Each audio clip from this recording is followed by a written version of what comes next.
three kingdoms in the Russo-Japanese War. It is a saying Rome wasn't built in a day. What it means is a philosophical truth. The development of things is a gradual chain reaction. They all exist in an interlocking manner, with their causes and consequences. The two world wars were examples of this. Therefore, when talking about World War, one cannot simply look at it only, focus on the war itself, but should dig into the deeper foreplay. The absence of foreplay not only makes the battle incomplete, but also loses a crucial piece of puzzles, and the big fight isn't even possible. The Russo-Japanese War was the foreplay of the two world wars, following the First Sino-Japanese War. The First Sino-Japanese War, another war adventure after Japan's victory, however,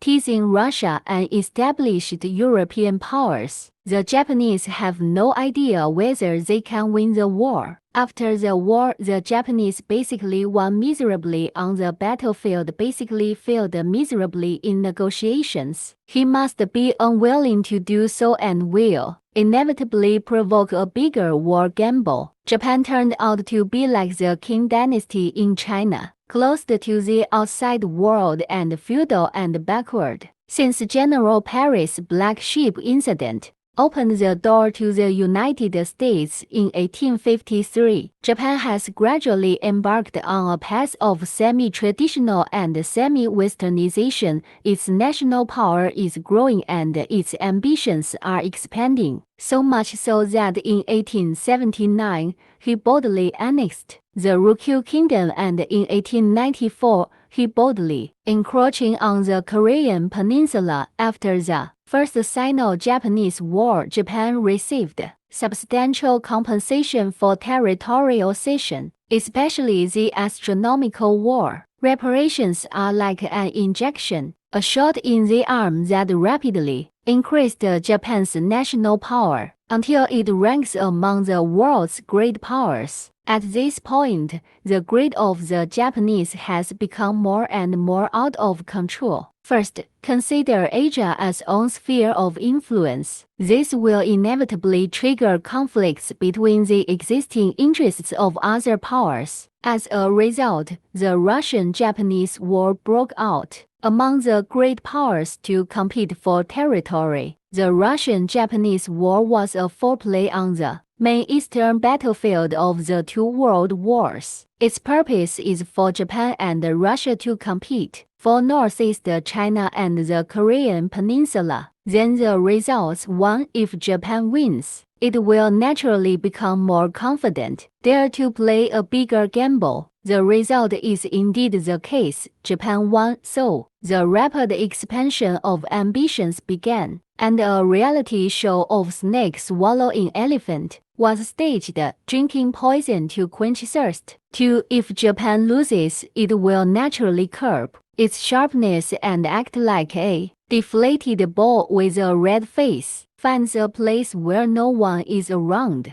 Focus on healing. Yes, Japan's presence in China during World War II, the most elite 1 million quantum army, has been deployed in the Chinese northeast. Their number is the majority of those who invaded the hinterland of China, 2 or 3 times the size of an army composed of second- and third-rate motley crews. However, the Quantum Army provoked the Soviet Union in the Battle of Zhangqiufeng in northeast China and the Battle of Normancan. After the defeat, he indeed shook hands with Russia, sign and pledge, from now on, well water does not offend river water, and never dare to offend again. The Russo-Japanese War broke out from February 8, 1904 to September 5, 1905. The main battlefields are located in China's Liaodong Peninsula and the surrounding waters of the Korean Peninsula. During the war, the Russian army suffered heavy setbacks one after another.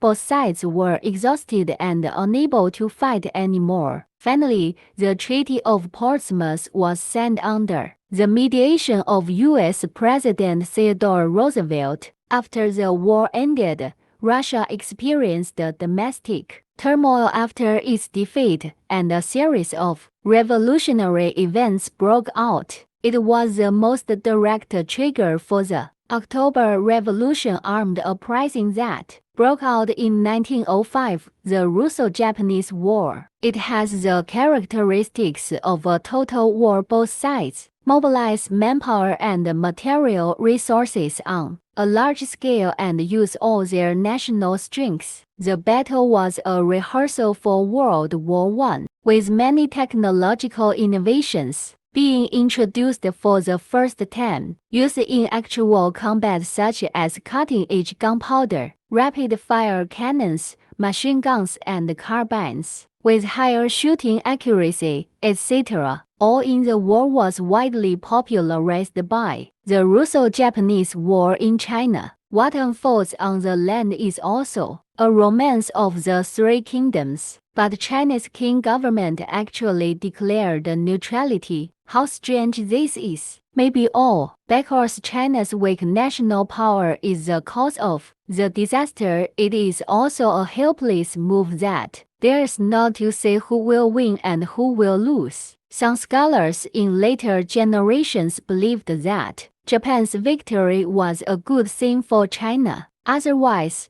Russia will directly annex Northeast China and the Korean Peninsula. I secretly think that the neutrality of the Qing court was a helpless move rather than a wise move, because no matter who wins or loses, neither is good for China after all. This war, first, is ravaging Chinese soil. Second, ruined China's homeland. Third, raped China's self-esteem. Fourth, castrated the dragon vein of China. Moreover, after the war, both sides will retaliate because China looks on coldly and refuses to save lives. On the contrary, if China takes the initiative to support Japan or Russia, it will become the winner. First, if support Russia, Russia's focus is on Europe. In Asia, its military is weak and its supplies are difficult. Then the Qing supports Russia and sending troops. Food supplies on the spot is like providing help in times of need. Russia should be sure express gratitude for taking the initiative and provide modern weapons and equipment to the Qing army, to arm the Qing army to more effectively cooperate with the Russian army to attack Japan. Then the Russian side does not need to mobilize large forces and use the Baltic Sea Fleet to attack far distances. Only the Russian and Qing coalition forces on land can easily kill Japan. Second, if support Japan similarly, the Qing army can also obtain Japan's modern military, surrounding the Russian army from behind and cooperating with the Japanese frontal attack. Simply cutting off the supplies of the Russian army can make the Russian army surrender without a fight, regardless of whether they support Japan or Russia. After the war, the winner will be grateful for China's support. At least it will be difficult to continue bullying China. Maybe some occupied territories will be returned. The most important thing for China is it's about getting modern weapons to upgrade all armed forces. So after the war,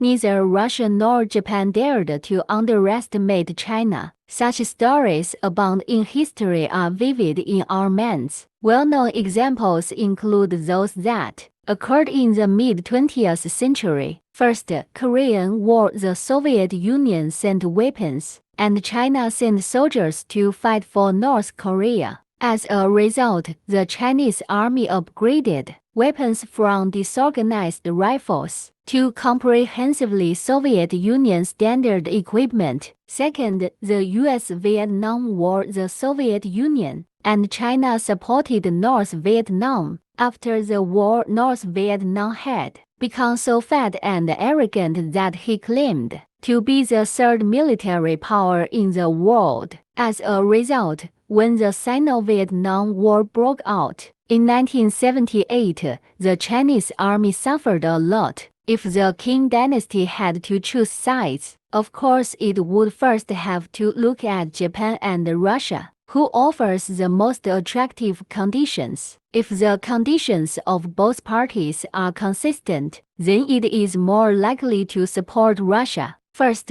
after all, Russia is European and close to the European mainstream, which is conducive to China's own westernization construction, and the Russian army's weapons are much stronger than Japan's. Second, although Russia took away vast areas of Siberia and outer northeast, but those places were barren lands beyond the reach of the Chinese imperial court and unable to control. The battlefield military strength comparison between Japan and Russia is the strength comparison between the Army and the Navy. Army is Russia's strength, Navy is Japan's strength. The final victory of the Japanese Army was the victory of the Navy. The final defeat of the Russian Army was the defeat of the Navy. If China supports Russia, the land war will soon come to an end. After almost a year, Navy steals the show. China remains neutral. It's a strategic failure of both Japan and Russia. Without China's support, the two sides were almost evenly matched. Whoever has China's support will win without a doubt. This is the romance of the three kingdoms in the Russo-Japanese War, February 8, 1904. The Japanese Navy launched an undeclared war and suddenly launched a massive attack on the Russian Pacific Fleet anchored in Port Arthur. February 9, Russia officially declares war on Japan. February 10, Japan also officially declared war on Russia, and the Russo-Japanese War broke out. Russia has always focused on Europe,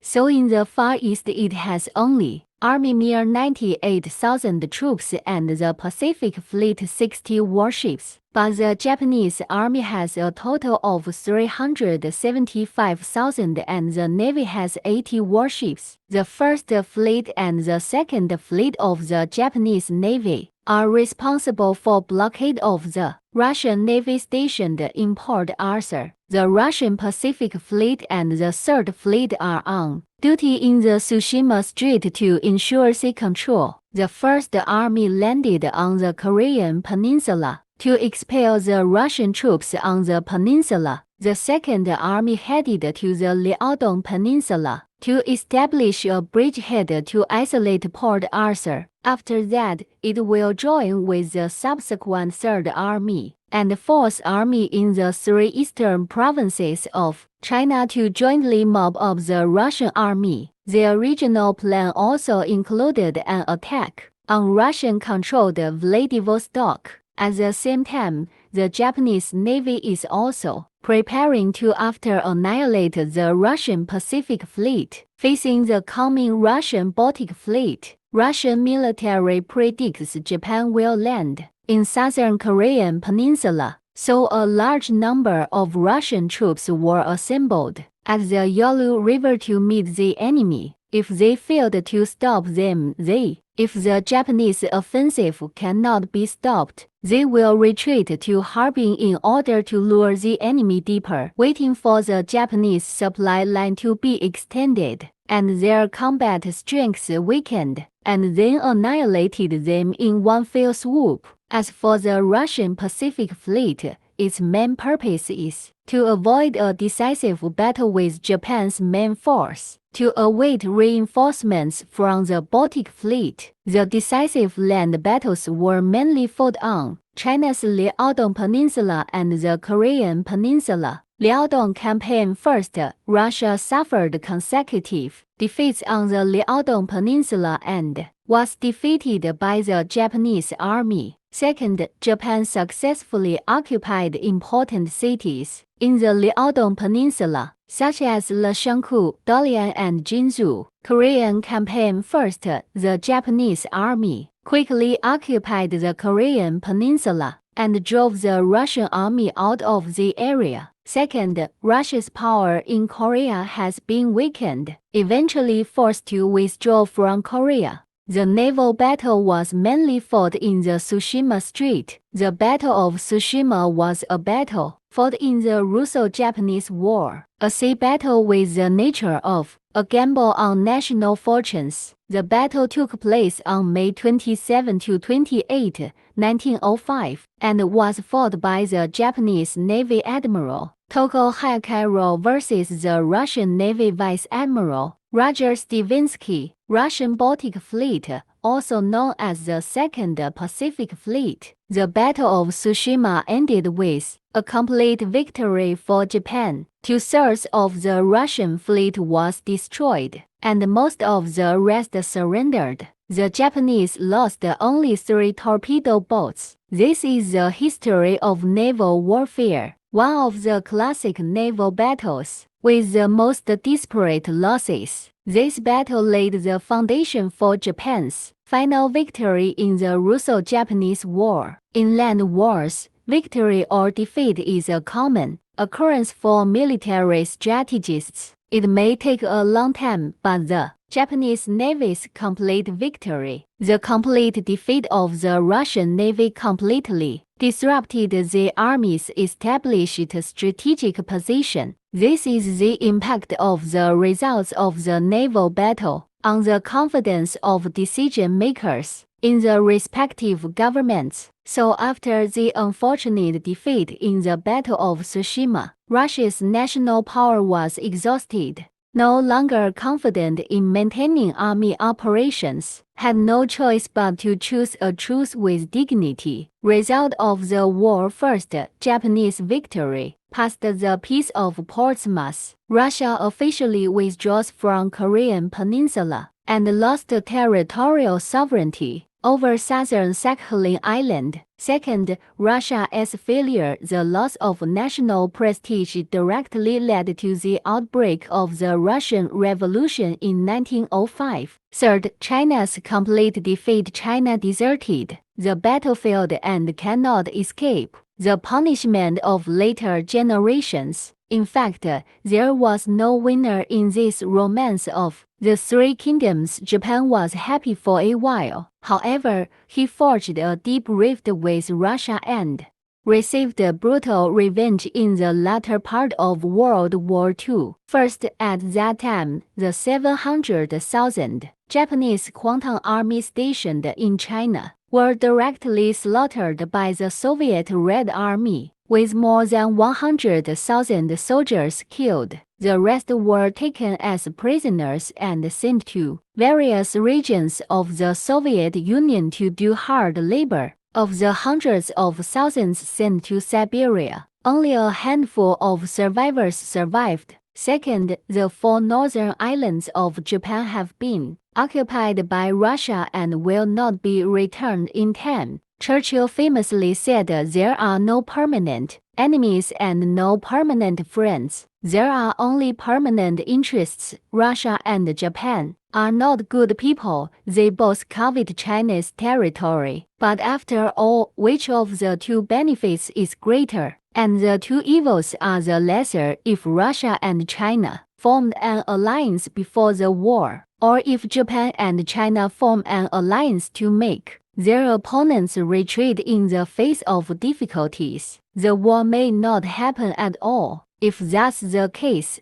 then all 3 parties involved in the romance of the 3 kingdoms will be winners. In particular, China's international status is bound to rise sharply.